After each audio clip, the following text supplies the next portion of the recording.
Un chiffre sur le front de l'économie. Le marché de l'automobile a à nouveau plongé au mois de mai.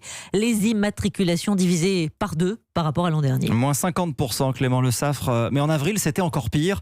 C'était quasi moins 90%. Ça veut dire que la reprise est amorcée dans les concessions ? Les constructeurs l'espèrent en tout cas, et dans les faits, elle semble bien pointer le bout de ses phares. Si on regarde le détail du mois de mai, on s'aperçoit bien que les premières semaines ont été catastrophiques. À moins 90%, c'était les bases du mois d'avril.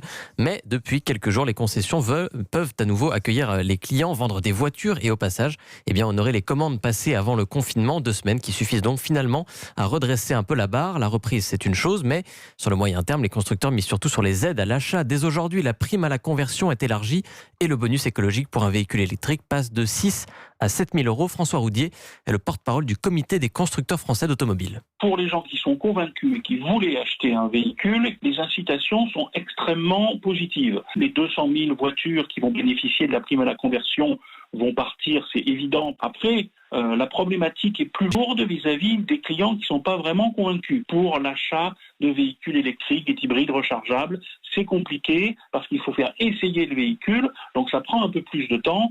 Alors on vient de l'entendre, encore de l'incertitude sur cette relance dans l'automobile. Résultat, la perspective pour 2020 reste très négative, entre moins 20 et moins 30% de voitures vendues sur l'ensemble de l'année. Clément Le Saffre du service économie d'Europe 1.